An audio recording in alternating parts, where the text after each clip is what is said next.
Good morning, Big Brother fans. It is Tuesday, August 31st, and I recorded a CarCast last night talking about my suggestion on how they could maybe get us a week full of just the cookout for those of us that were hoping for that week of drama where they actually had to kind of turn on each other. Which just basically said, do a double eviction the week before what is expected to be the triple eviction.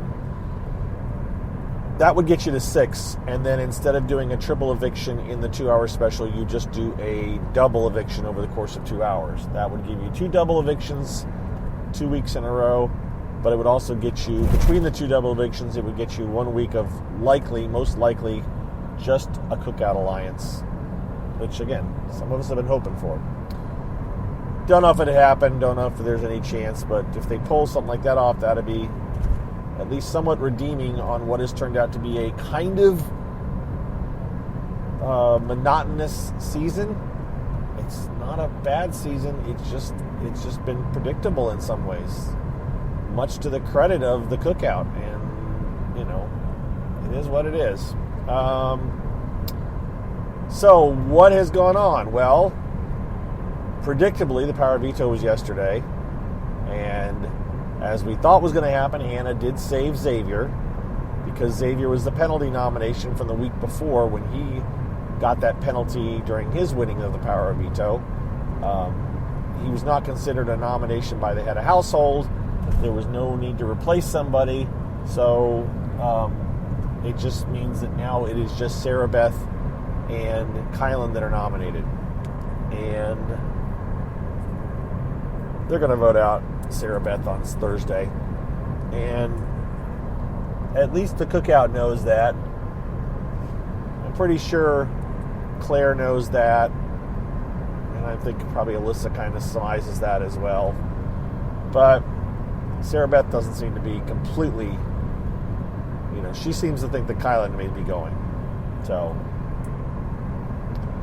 I know she'll know when the time comes, if she doesn't already kind of suspect it. She's just trying to keep herself from realizing, or from believing it. But other news stuff, it's just all the strategizing for each other.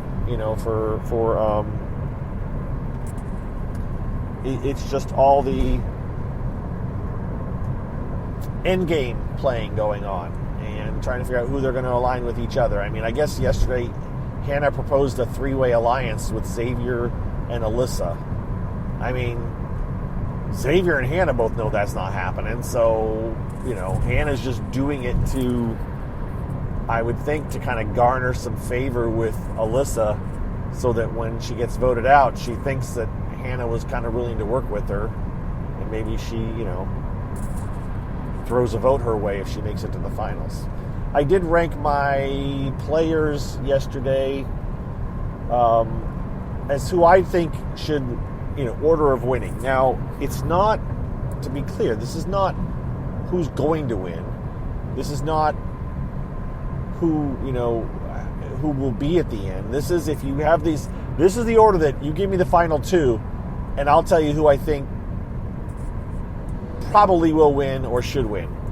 So if you say to me, it's Derek Frazier and Kylan, I'm going to say Kylan should win. If you say it's Xavier and anybody, I'm going to tell you I think Xavier should win. If you're going to tell me it's Tiffany and everybody but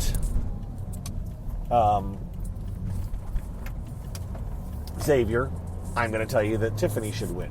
And then I think Xavier should win if he makes it to the final 2. So the rankings I put up were number 1, Xavier, number 2, Tiffany, number 3, I have a tie between Hannah and Kylan, and then the 4th place, if you want to look at it that way, or the 5th and 6th place, if you want to look at it that way, is a tie between Derek Frazier and Azah. Obviously, this is the reasoning. This is my reasoning. Xavier, I think, has had the most solid game. He has won competitions. He's been in control. He has kept the cookout together when other people have kind of started to tear it apart. He's done some great management of his fellow cookout members and jury management. Now, he may never make it to the final two because others may see this, but I'm just saying if he gets there, he should win it. Then Tiffany.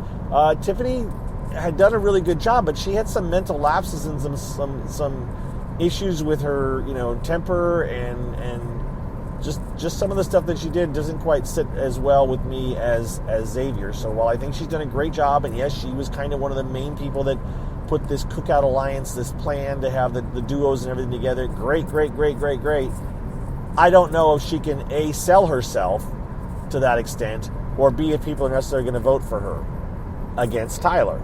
Against anybody else, I think she'll win.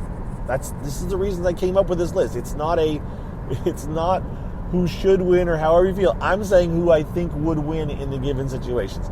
And then again, Kyland and Hannah, they are both there for different reasons. Kyland has comp wins. Kyland has been a competition guy, but Hannah has played a bit better social game. And while she hasn't won a lot of stuff, she has been a better social game, and I don't think she's rubbed as many people the wrong way as Kylan has. Kylan has ticked off a lot of people, including his fellow cookout members. So I think side by side, I think it's a toss-up, but I really think Hannah might pull it off. But that depends on how bitter a jury is. Kylan has won more comps, but he has just not done well at managing jury. All right. Then you get down to Derek Frazier and Azza, and they're just kind of a mishmash of, they haven't won anything. They've had some fun social stuff with people, and they've done things, but they haven't won anything. And how can they claim that they did anything to justify winning? The only way either one of them has a chance, in my opinion, is if they're against each other. And I don't know who would necessarily win against each other. I just don't. I don't know. So that's it. There's my cookout, alliance, that cookout alliance rating. People are arguing with me, saying why they think I'm wrong. This is my explanation. I hope it makes sense to most people. Some people say, yeah, I got the same things, but some people are like, no, Tiffany should be number one, or no, I think this person should be here. Whatever. That's the fun of this, being able to talk about it.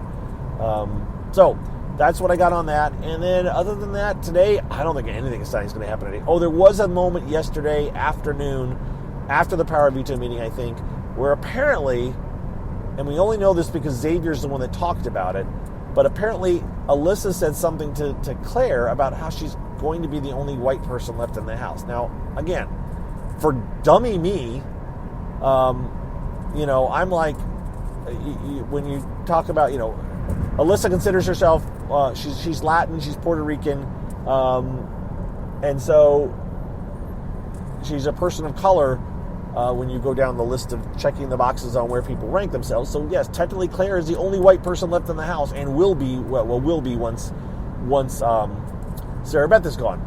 But Xavier's freaking out about it, like, oh my gosh, she's going to out the cookout. It's like, there's only 2 people left that aren't in the cookout. What's the big deal, Xavier? This is like everybody sitting around going like, yeah, there's a cookout. Yep, there sure is, Claire, Alyssa. Good luck winning this competition, because that's where it's at. And oh, by the way, only Alyssa can compete on Thursday. And if Alyssa doesn't win, it really doesn't matter. It just doesn't matter. Unless Alyssa wins the head of household competition on Thursday, it's all over and done with. Unless somehow, by some miracle, Claire could win the next head of household after that. But either way, it's the difference of, will she maybe fight to win it or not? I don't know. You got me. I don't think it'll matter. So the freak out is just not that big a deal to me. And people are saying that maybe Xavier will get rid of Alyssa now instead of keeping her another week. I don't know. I just don't see it as that big of a thing. And I know a couple of people have talked to me about why they think it is. Got it. We disagree. It's like, I would much rather see the cookout final 6 at this point and kind of duke it out. Just to see that a week of that, which I don't think we're going to get. But that's all I got for today, folks. You have a good rest of your August, which has got, less or 12-ish or less hours for most people. And I will talk to you tomorrow. I may be kind of radio silent on Twitter today. I've got some stuff going on, non-work stuff, so I may not be online much. Then again, I could be online a lot. You just never know. But either way, I don't think there's going to be a lot of exciting news to report or anything. So we'll talk to you guys on today's Tuesday. We'll talk to you on Wednesday. All right? Have a good one, everybody. Thanks for listening. Bye-bye.